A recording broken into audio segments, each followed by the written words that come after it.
Hej og velkommen til min OSO-fremlæggelse. I min OSO-opgave har jeg valgt at skrive om veterinærsygeplejerskeuddannelsen. Hvem er jeg? Mit navn er Victoria, jeg er 16 år gammel. Lige pt. Går jeg i 10. klasse på Kornord i Lyngby, og mit drømmejob det er veterinærsygeplejerskeuddannelsen. Og det er det, fordi jeg virkelig holder af dyr. Jeg har valgt at fokusere på, at jeg gerne vil være veterinærsygeplejerske, fordi jeg ikke vil være dyrlæge og ikke vil være den, der står med det store ansvar. Jeg vil ikke være den, der står og skulle sige det sidste angående dyrene. Jeg vil rigtig gerne hjælpe dyrene, fordi jeg elsker dyrene overalt på jorden, men jeg vil bare ikke være den, der står med det helt store ansvar. Jeg har lavet en lille video, hvor jeg forklarer med min kat, hvordan man kan tage sig af dyr derhjemme.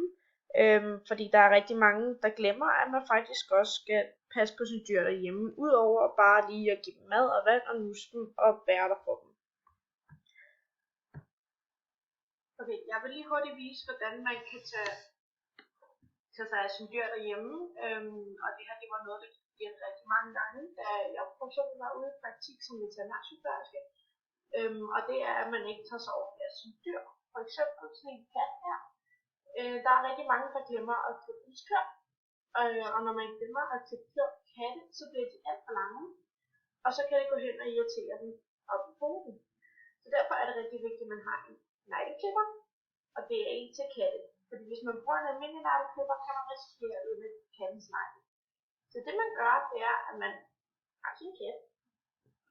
Og så tager man en af punkterne, bare i hånden her. Og så klemmer man lige på den store trådhud, så kommer alle kløerne frem. Nogle katte kan ikke lide det, andre katte kan godt. Og så er det, at man tager den og klipper den.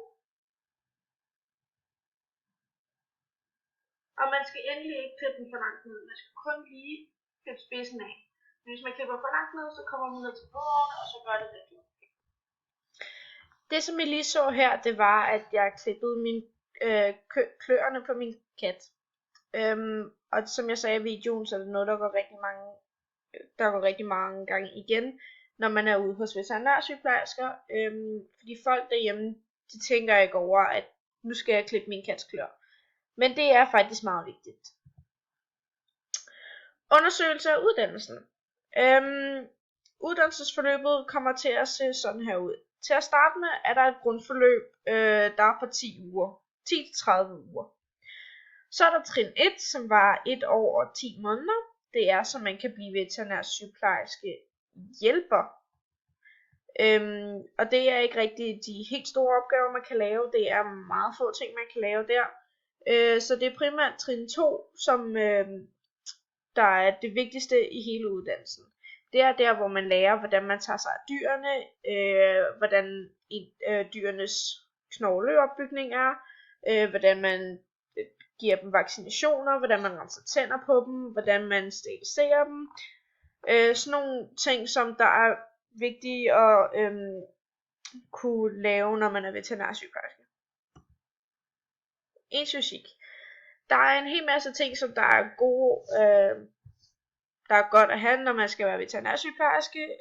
Jeg vil ikke gå dem alle sammen igennem lige nu, men jeg vil gå nogle af dem igennem. Hvis I gerne vil lige læse dem alle sammen igennem, kan I bare lige pause den her.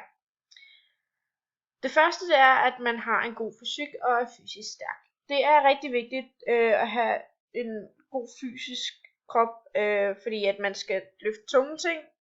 Man kan komme til at stå i dumme vinkler i lange perioder. Og så er det også vigtigt, at man godt kan klare at gå rundt i lange perioder. Fordi man sidder ikke så meget ned, man går rigtig meget rundt. Og nummer 2 er indstillet på, at aflivning af dyr er en del af hverdagen. Det er også et rigtig vigtigt punkt, fordi at der er selvfølgelig rigtig mange dyr, der bliver aflivet. Og nogle gange, så kan det være rigtig hårdt at se på, fordi at det kan sikkert være et dyr, man kender, eller hvis det er ens yndlingsdyr, så er det rigtig hårdt. Men man skal tænke på, at det er ejerens beslutning, og man skal støtte ejeren i, hvad end ejeren nu beslutter sig for, at man kan gøre. Og det er også nummer 2, som jeg lige var inde på, kan vise forståelse for kunden, der er ked af det. Det er rigtig vigtigt, at man er der for kunden, hvis man lige har aflevet dyret.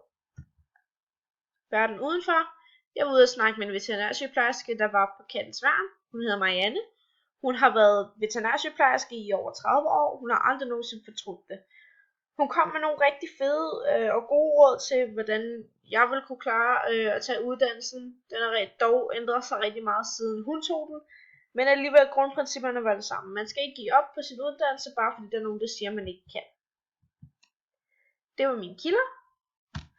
Det var min fremlæggelse omkring OS-opgaven. Håber I kunne lide.